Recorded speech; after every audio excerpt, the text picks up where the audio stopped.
Isang magandang araw po sa ating mga kaibigan. Ito po si Kuya ng Stevie. Ah, Gagawa po tayo ng video. Magko-comment po tayo ng video. So sana po samahan niyo po ako hanggang sa dulo.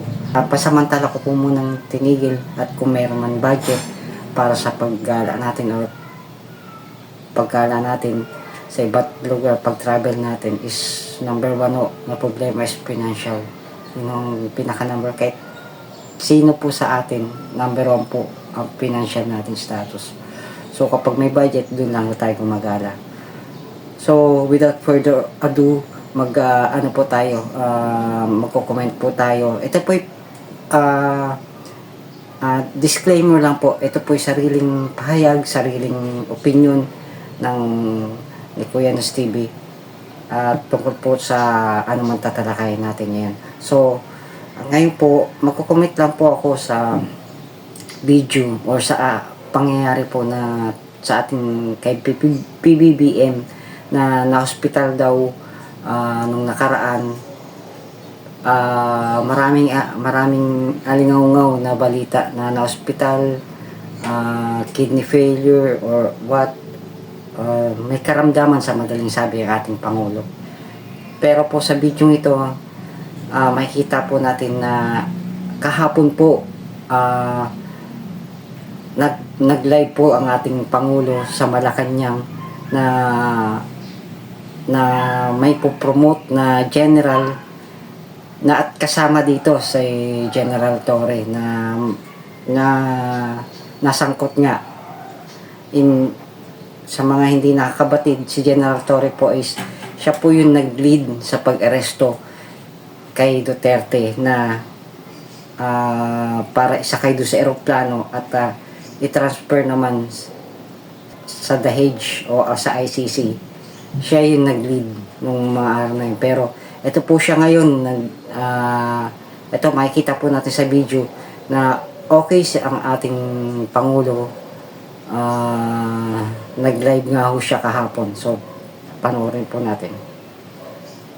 Ito, makikita po natin. Andito po si General Torre po ang, syempre siya, siya yung ano ngayon, yung pinakasikat dahil siya yung controversial ngayon na kinasasangkutan niyang pag-aresto kay Duterte at number one na iniimbestigahan sa Senate hearing. Ayan. Andyan po ang ating Pangulo. Ayan, kitang-kita niyo naman. Si General Torre. Andyan po, ayan po. Beside ni, So, shout out nga po. Maraming salamat po sa kinuhanan ko sa video ito at nakuha ko. Yan, nakikita po natin. Yung ating Pangulo. Yan, nandyan. Yan si General Torre. Ikita nyo naman. Yan, nagkatabi sila. Fast forward lang po natin. Thank you. Yan. Do we hereby solemnly swear? So sa nakikita ko dito, ang itsura po ng ating ni PBBM is okay naman siya. Pero may napansin ako na parang hinihingal siya.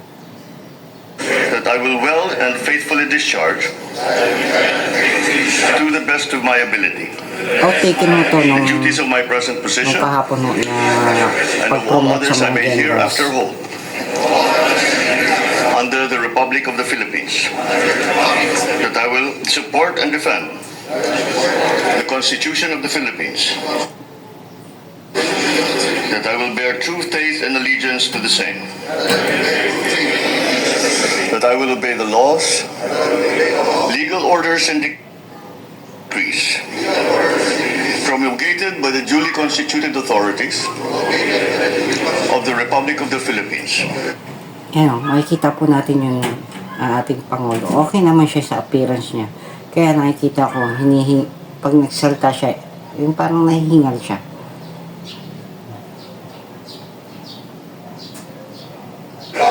And that I impose this obligation upon myself voluntarily, without mental reservation or purpose of evasion. So help me God. Congratulations. Upon my Congratulations, everyone. And now let us hear the message of the Ferdinand R. Marcos Jr.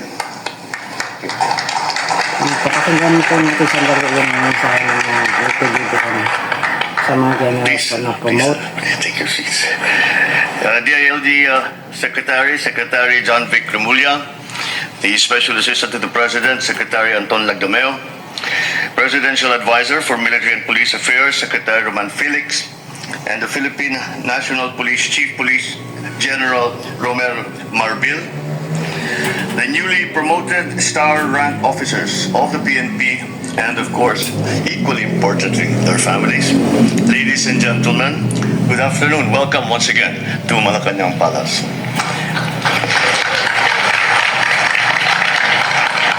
We just now have witnessed the oath-taking of 30 Yan, makikita naman natin yung appearance niya. Well, okay naman ang kanyang itsura.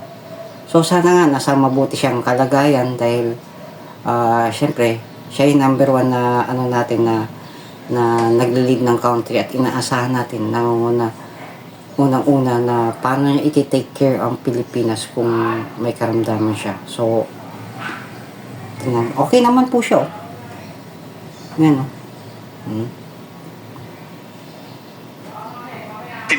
star-ranked officers of the Philippine National Police. Each of them have earned this very well-deserved promotion. With that, my sincerest congratulations and a snappy salute to the 4 police lieutenant generals, 11 police major generals, and 24 police brigadier generals. As you don your new badges, remember, you are not only rising in rank, you are also rising in responsibility. You are stepping up into a position that demands no less than the highest standards of ethics, professionalism, and respect for human rights at all times. Always carry in your hearts your own. So, makikita natin sa sinasabi niya na respect yung human rights. So, number one na lang. So, disclaimer lang po hindi po tayo nagko-comment lang po tayo ng video ayon po sa ating sariling opinion. At kayo po kung ano pong opinion po dito na ang sabi ng Pangulo na respect human rights. So, number one na doon papasok natin yung hinaharap na ni General Torre sa Senate hearing regarding po sa illegal nga ba matatawag. Sabihin natin illegal dahil yun na pinapalabas nila sa hearing na illegal na pagkaka-arrest sa ating dating Pangulong si Duterte, dating Pangulo. So, just to lang po na nakaraan po, putok naman po sa balita yung nagawa na pag-aresto, illegal na pag-aresto kay dating Pangulong Duterte na kaya siya napunta sa ICC dahil inarrest nga sila sa pangunguna ni General Torre. So, respect human rights. Tanong, meron ba human rights? Doon pa lang binabayot niya ang sinasabing ng ating Pangulo na respect human rights. So, sa pagpapatuloy po natin. To our great republic, to faithfully, honestly, and unequivocally uphold and defend our Constitution. Let your actions always be rooted to what is right, what must be done, and what is legally ordered. Perform your duties without Legally ordered, what is right. So, ang tanong, tama ba yung ginawa ng pamahalan kay dating Pangulong Duterte? So, kayo po makakapag-usga, hindi na po ako magsasalita. I-comment down below nyo po kung ano pong saloobin nyo sa pagsalita ni PBBM regarding po sa kanyang speech, in-speech po kahapon sa mga generals. So, kaya nila siguro para ipabalita na, oops, andito si PBBM nandiyan sa Malacanang live in Kicking Well. So, pinapasalamatan naman natin yan. At wala pong masamang karamdaman ang ating Pangulo. Pagpatuloy po natin. Utmost dedication, integrity, and accountability, knowing that the trust and confidence placed in you demands your very best. The mantle you now wear carries with it the expectation that you will embody these values in every action, every decision, every mission that you carry out. It is thus incumbent upon you to lead by example.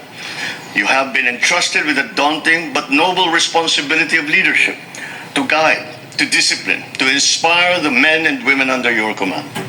Ensure that all PNP personnel are fulfilling their duties with integrity, competence, and trustworthiness, considering that our police force plays a very significant role to maintain peace and order, protect communities, and to respond in times of calamities. Rest assured, the whole nation and I acknowledge and commend all the hard work that you do.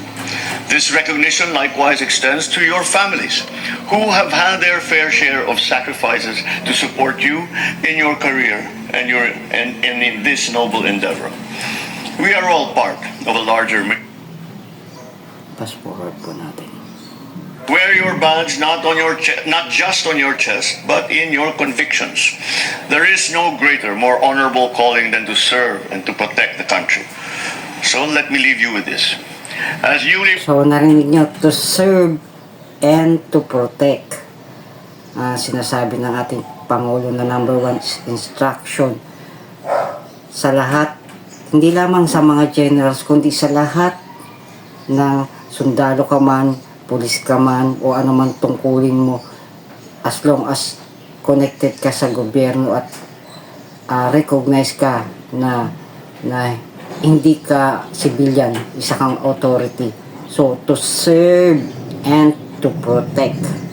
Kasi, ang number 1 ho, nakikita natin at tingin naman sa inyong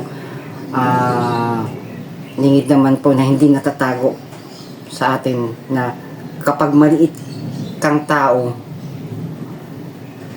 number 1 na titingnan nila sa sitwasyon ng tao. Pag maliit kang tao, wala ka, kulong ka kagad. Pero pag malaking tao, pulis ka man or what, o may posisyon sa gobyerno, dadaan ka sa proseso nila.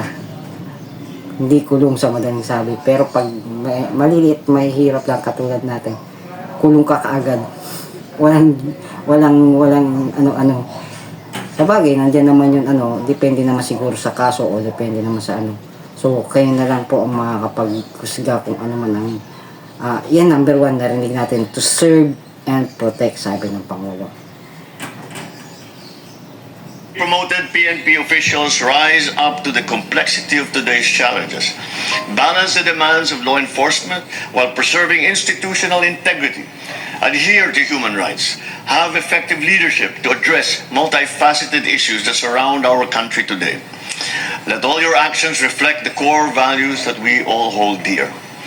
Mas patatagin ang pagiging makadiyos, makabayan, makatao at makakalikasan. Itaguyod natin ang isang bagong Pilipinas kung saan ramdam ang kapayapaan sa buong kapuluhan. At kung saan Wow, tigilin ko muna yung sandali. Ramdam ang kapayapaan. So, kayo ba nararamdaman niyo yung kapayapaan na sinasabi ng ating Pangulo ni PBBM sa country? Diyan nga, maglakad ka nga lang dyan eh.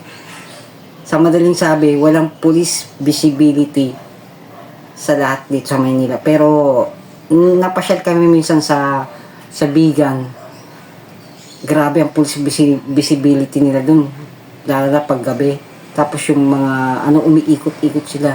Dito sa Manila, walang police visibility na nangyayari. Kaya maraming krimen ang nangyayari dahil walang police visibility.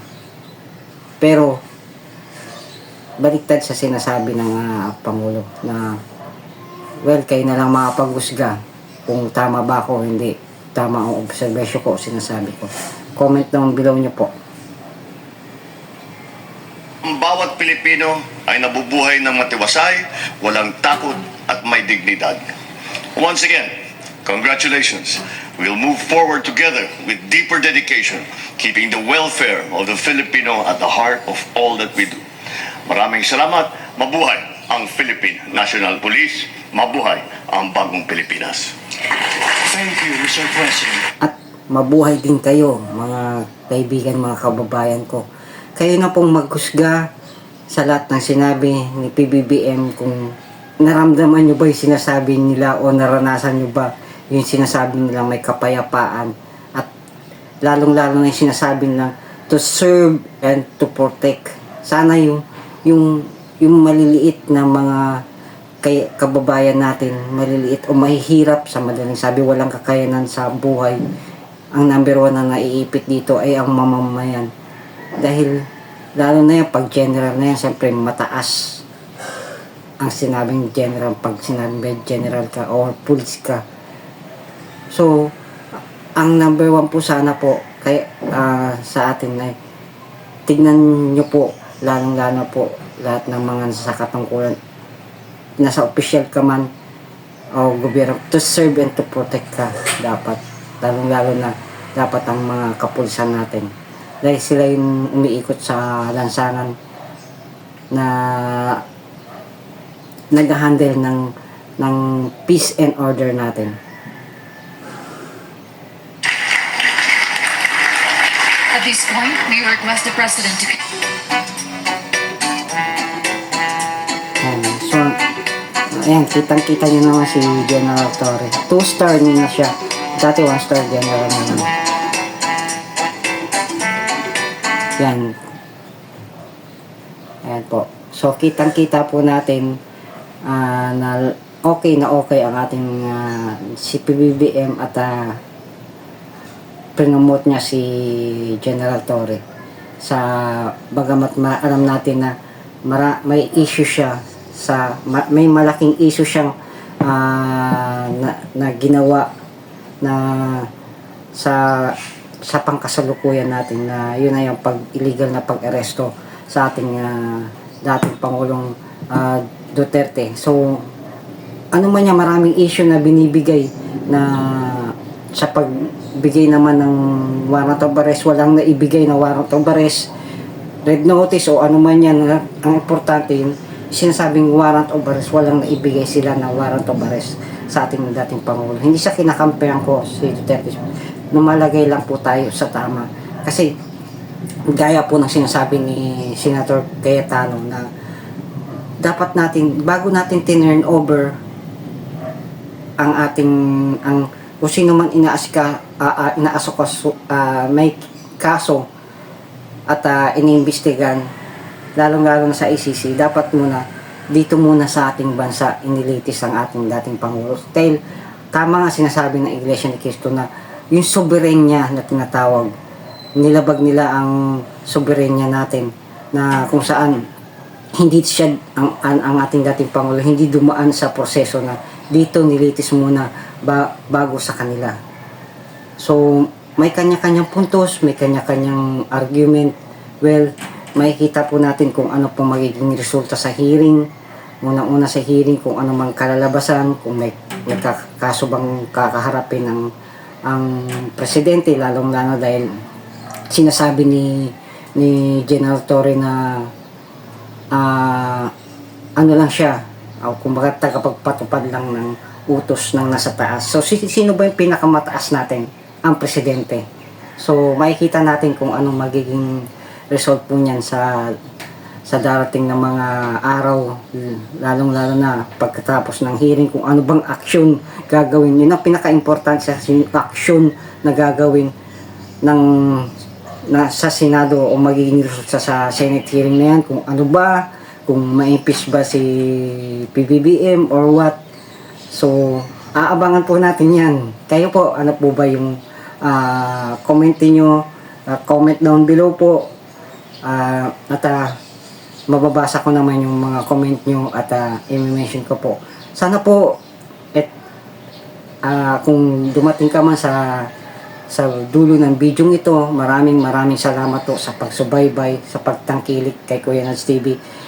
Kaya ko po ito ginagawa dahil hanggat maaari gusto ko pong gumawa ng mag-comment sa mga video sa mga habang buwan hindi pa tayo nagta-travel. Sana po yung number one na inisip ko po rin, kaya ko ginagawa tong mga to, maging aware po tayo kung ano po yung nasa paligid natin at para po alam natin kung ano yung nangyayari. Number one, yung nangyayari sa paligid natin at sa bansa natin. Para meron naman tayong